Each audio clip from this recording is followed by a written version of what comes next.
AIMIM की युवा पार्षद सहर शेख की जीत ने मचाया सियासी तूफान। बयानों, प्रतीकों और सोशल मीडिया वॉर से गरमाया माहौल। कहीं समर्थन, कहीं विरोध, तो कहीं दिखावटी राजनीति पर सवाल। मुंब्रा की जीत अब पूरे देश की बहस बन चुकी है। आइए बताते हैं आपको पूरी खबर इस खास रिपोर्ट में।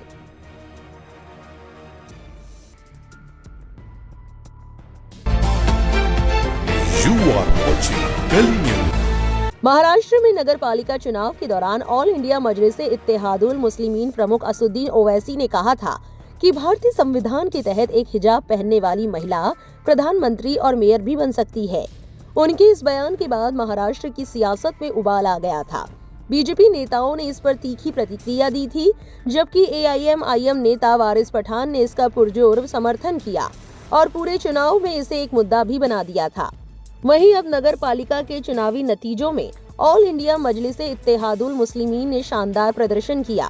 एआईएमआईएम की युवा उम्मीदवार सहर शेख ने अपनी जीत से सबका ध्यान खींचा। सबसे खास बात यह है कि सोशल मीडिया पर सहर शेख को हिजाब वाली पार्षद के रूप में जाना जाता है। सहर शेख की जीत असदुद्दीन ओवैसी के बयान से मेल खाती है। यही वजह है कि उनकी जीत चर्चा का विषय बनी हुई है। हिजाब वाले मुद्दे को लेकर कुछ यूजर्स ने अपनी प्रतिक्रियाएं भी दी थी। एक एक्स यूजर ने एनडीटीवी एंकर द्वारा सहर शेख से पूछे गए सवाल को लेकर एक्स पर लिखा, अगर आप हिजाब उतार दे तो क्या ओवैसी फिर भी आपका समर्थन करेंगे? एनडीटीवी एंकर का ये सवाल बेहद घटिया और शर्मनाक है। उसकी जीत, मेहनत और काम पर बात करने के बजाय एंकर को उसका हिजाब ज्यादा दिलचस्प लग रहा है। यही असली समस्या है। हालांकि एनडीटीवी एंकर के सवाल के जवाब में सहर शेख कहती हैं, हमें अल्लाह को जवाब देना है, किसी इंसान को जवाब नहीं देना है। सहर शेख का एक और बयान बहुत वायरल हो रहा है, जिसमें अपनी जीत के बाद वो कह रही हैं कि अगले 5 साल में पूरे मुंब्रा को हरे रंग का कर देंगे। हालांकि इसके बाद उन्होंने अपना एक बयान देकर इस बात की सफाई भी दी थी कि एआईएमआईएम का झंडा हरे रंग का है, इसलिए उन्होंने कहा था इसको कम्युनल एंगल देने का मकसद नहीं था। इस तरह के बयानों को लेकर सोशल मीडिया पर हंगामा बरपा है। मिस्टर सिन्हा नाम के एक्स यूजर ने लिखा, मुंब्रा से एआईएमआईएम की नगर सेविका सहर शेख ने हाल ही में कहा कि वो अगले 5 साल में मुंब्रा को ग्रीन बनाएंगी, लेकिन पहले वो जितेंद्र आव्हाड के बहुत करीब थी और उन्हें अपना राजनीतिक गुरु मानती थी। समय के साथ मुंब्रा में मुस्लिम आबादी बढ़ी और एआईएमआईएम इतनी मजबूत हो गई कि चुनाव अपने दम पर लड़ सके। इसके बाद राजनीति पूरी तरह बदल गई। जितेंद्र आव्हाड, जो खुद को हमेशा धर्मनिरपेक्ष और हिंदू विरोधी नेता के रूप में पेश करते थे और मुस्लिम तुष्टीकरण करते थे, जब राजनीतिक रूप से काम के नहीं रहे तो उन्हें किनारे कर दिया गया और खुलेआम अपमानित किया गया। हिंदुओं के लिए सीख, जब तक वे अल्पसंख्यक है और उनके पास ताकत नहीं है तब तक आप उनके लिए उपयोगी हैं। जैसे ही उनकी संख्या और शक्ति बढ़ती है आप उनके लिए सिर्फ काफिर रह जाते हैं। काविश अजीज ने एक्स पर लिखा, ये सहर शेख है, थाने की मुंब्रा सीट 30-20 से जीती सहर शेख अब पूरे मुंब्रा को हरे रंग से रंगने का ऐलान कर रही है। इसके हाथ में जैसे ही माइक आता है मजहबी लेक्चर देना शुरू कर देती है। पहले मोहतरमा एनसीपी के नेता जितेंद्र आव्हाड की मुरीद थी, उनको अपना मेंटोर मानती थी। लिबरल इतनी की हाथ में कलावा पहनती थी। कह भी चुकी है कि बिजनेस मीटिंग्स और इवेंट में वेस्टर्न आउटफिट पहनती हैं और सियासी मंच पर हिजाब लगाती हैं। मुंबई में 250 से ज्यादा उम्मीदवार जीत कर आए, लेकिन ये मोहतरमा अपनी जीत को हजम नहीं कर पा रही। कोई भी मीडिया को इंटरव्यू नहीं दे रहा, लेकिन ये मैडम मीडिया वालों के लिए बढ़िया मसाला तैयार कर रही हैं। दीन और मजहब के नाम पर वर्गलाने वाले बयान यही नहीं, इनके अब्बा भी दे रहे हैं। सीधे तौर पर कह सकते हैं कि समाज में जहर बो रही हैं। नेहरा जी नाम के एक्स यूजर ने लिखा, हाथ में कलावा पहने लड़की का नाम सहर शेख है, जो एआईएमआईएम की टिकट पर बीएमसी चुनाव जीती है। इतने दिन सॉफ्ट और सेकुलर होने का ढोंग किया, हिंदू वोटरों को मूर्ख बनाया, लेकिन चुनाव जीतते ही हिजाब पहनकर मुंबई को हरे कलर में रंगने की बात बोलने लगी। जर्नलिस्ट अभिजीत मजूमदार ने लिखा, एनसीपी के नेता जितेंद्र आव्हाड ने मुस्लिम बहुल मुंब्रा सीट पर लंबे समय तक ध्यान दिया। उन पर आरोप है कि उन्होंने तुष्टीकरण की राजनीति की। उन्होंने इशरत जहां को शहीद कहा था, जो विवादित बयान रहा। अब एआईएमआईएम की 22 साल की सहर शेख चुनाव जीत गई हैं और उन्होंने 5 साल में इलाके को हरा बनाने का वादा किया है। कहा जा रहा है कि आगे चलकर दूसरे दलों के हिंदू नेताओं के साथ भी ऐसा हो सकता है। सहर शेख की जीत के बाद उनके और उनके वालिद यूनुस शेख की एक वीडियो सोशल मीडिया पर तेजी से वायरल हो रही है। इस वीडियो में वो जीत के बाद जश्न मना रहे हैं। इस दौरान AIM की नवनिर्वाचित पार्षद के वालिद यूनुस शेख ने बड़ा बयान दिया। मीडिया रिपोर्ट्स की माने तो यूनुस शेख और शरद पवार गुट के नेता जितेंद्र आव्हाड के बीच पुरानी अनबन ठाणे में किसी से छुपी नहीं है।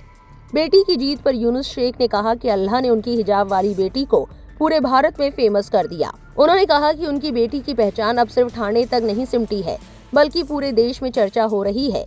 जीत के बाद दिए गए अपने भाषण में यूनुस शेख ने जितेंद्र आव्हाड को चेतावनी देते हुए कहा, अभी एक वार्निंग देता हूँ, फ्यूचर में कभी किसी लड़की के मुस्तकबिल के साथ मत खेलना, नहीं तो ये हमारी आवाम एक होकर कैसे विकेट गिराती है, देखा ना।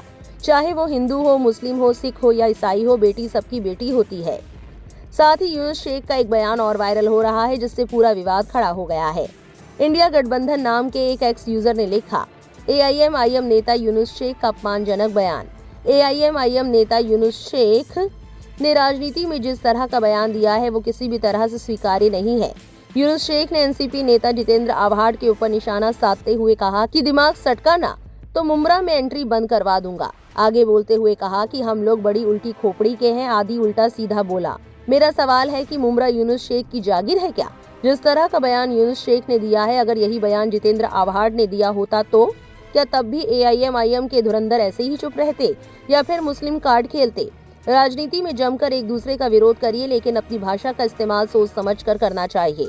नोट, यहाँ सच बोला जाता है, आईना सबको दिखाया जाता है।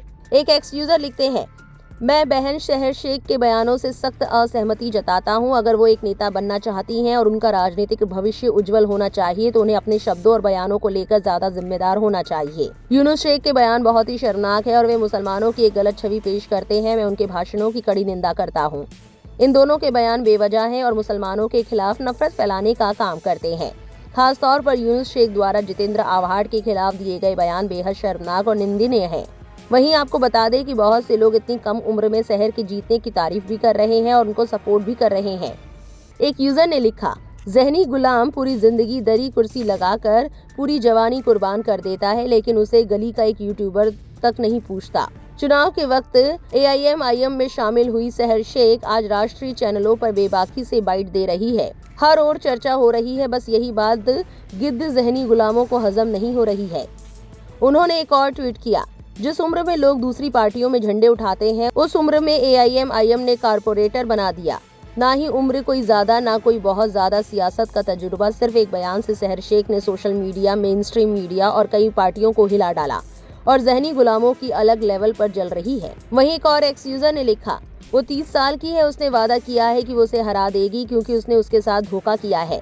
मुद्दा कुछ भी हो, संघी लोग हर बात को हिंदुओं के पीड़ित होने की कहानी बना देते हैं। बहुत घटिया लोग हैं। वहीं अब इस पूरे मामले पर जब तरह तरह के बयान सामने आ रहे हैं, लोगों के रिएक्शंस आ रहे हैं, ऐसे में टीम राइजिंग फाल्कन ने एक ट्वीट किया जो हम आपको बता रहे हैं।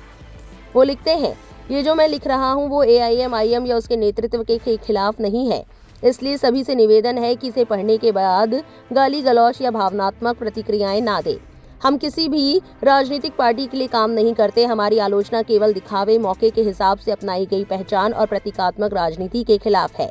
अब बात करते हैं शहर शेख। वो खुद कहती हैं कि वो एक बिजनेस वूमेन है और मॉल में कार वॉश का बिजनेस चलाती हैं। उनके अपने बयान के अनुसार जब वो काम पर होती है या अपने स्टाफ के साथ होती है तो वो फॉर्मल कपड़े पहनना पसंद करती हैं।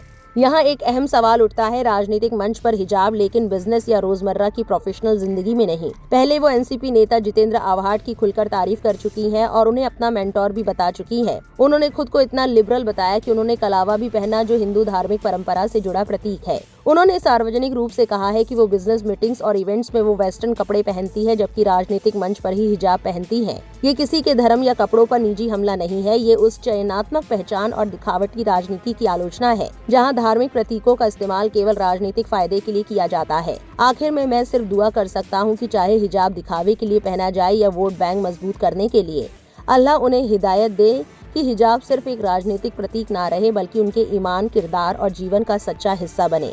शुक्रिया। इस पूरी खबर को लेकर आपकी क्या राय है, कमेंट सेक्शन में जरूर लिखें और ऐसी और वायरल अपडेट्स के लिए हमारे चैनल से जुड़े रहें।